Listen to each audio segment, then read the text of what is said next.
Xin chào anh em, hôm nay mình sẽ độ lại cục pin máy khoan này. Như anh em xem qua ngoại quan thì cũng biết đây là dòng pin giá rẻ hay bán ở mấy cửa hàng điện máy nhỏ nhỏ. Mà mấy bộ pin này thì mang về chơi chơi thôi chứ cũng không dùng được gì đâu anh em. Mạch pin ép của nó cho dòng xả đâu đó tầm 20A thôi, nên là mình sẽ độ lại mạch này một tí.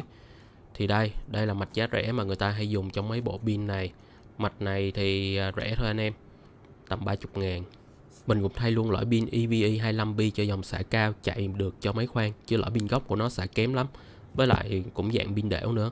Như anh em thấy ở đây, đây là pin gốc của nó, một cell chắc được đâu tầm 500mAh, chứ cell 1300 của mình còn nặng hơn nó cả chục gram. Mạch BMS như anh em thấy, nhà sản xuất họ cắt giảm rất nhiều thứ để giảm giá thành xuống. Thì mình sẽ thay thế 3 MOSFET NCE 30H15K cho các MOSFET hiện tại, tầm 7K một con thôi, nhưng mà tổng 3 MOSFET thì sẽ chịu được đâu đó 200A trên lý thuyết.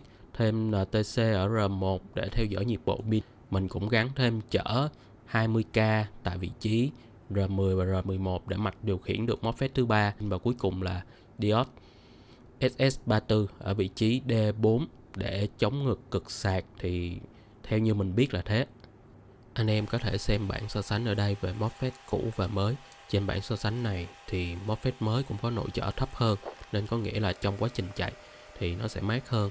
Nếu anh em có kinh nghiệm mua hàng trực tiếp từ tao bao thì có thể mua được với giá rẻ hơn nữa, thì tầm đâu đó là 2.000 cho hàng OEM và 5-6.000 cho hàng từ Đài Loan, và hàng chính hãng từ nhà máy thì tầm 15 cho tới 18.000. Thì hàng chính hãng thì chắc chắn là mắc hơn rồi anh em à. Mạch BMS sẽ trông như thế này sau khi đổ lại, đầy đủ linh kiện và sẵn sàng hoạt động rồi anh em. Có một chỗ, nếu như mà anh em để ý thì ngay con MOSFET 3340 thì trên một số mạch họ sẽ dùng loại 8 chân. Như anh em thấy ở đây họ có chừa sẵn slot 8 chân nếu anh em có nhu cầu thay. Mình thì không rành về điện tử nên anh em nào có thể giải thích giúp mình ưu và nhược điểm của loại 8 chân với loại 3 chân ở đây nhé. Đổ xong mạch rồi, giờ hoàn thành và đóng pin lại thôi anh em. Mình sẽ dùng tấm đồng mỏng 0.13 ly để dẫn điện và tản nhiệt cho tốt. Mình không dùng chất chợ hàng ở đây nên mình sẽ dùng chung với kẽm 0.1 ly. Cũng phải dán cách điện, cách nhiệt các lớp đầy đủ để tránh chạm chập trong quá trình sử dụng, giống như mấy anh em hay đóng pin. Lưu ý mạch ở B trừ và B cộng thì anh em cũng nên thay dây tiết diện to hơn để không bị nóng khi mà ép tải. Pin đóng xong rồi, tới phần quan trọng rồi anh em, cùng xem kết quả với mình nè. Chạy rồi nha anh em, chạy bốc hơn khối pin cũ nữa. Có thời gian thì mình thử ép tải xem coi có nổ MOSFET không. Sao không chạy rồi? Bị đứng rồi anh em à. Thôi xong rồi, hư rồi anh em. Để tháo ra coi như thế nào.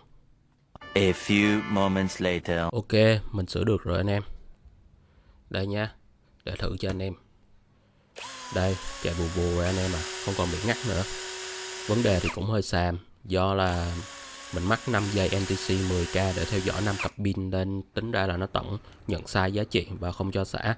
Nói sơ qua về cái vấn đề này ấy, thông thường dây NTC 10K thì nhiệt độ bình thường sẽ rơi vào 25 độ, tức là thấp hơn nhiệt độ trung bình ở Sài Gòn. Thì với 5 dây NTC 10K mắc song song với nhau, kết quả đo ra sẽ khoảng dưới 2K, nghĩa là mạch đang hiểu là pin đang nóng lên tầm 70 độ hơn nên sẽ ngắt không cho xả. Giờ thì ngon rồi anh em, với tổng chi phí khá thấp, anh em hoàn toàn có thể tự sửa tại nhà. Mình cũng bơm ít keo để chống chạm chập. Ở đây mình có thêm một pin nữa 20 cell Li-Cen dùng chung mạch như thế này, dùng cũng mấy tháng rồi chưa thấy vấn đề gì cả. Cảm ơn anh em đã theo dõi. Nếu thấy video này hữu ích, đừng quên tặng mình một like và share nhé anh em. Chúc anh em thành công.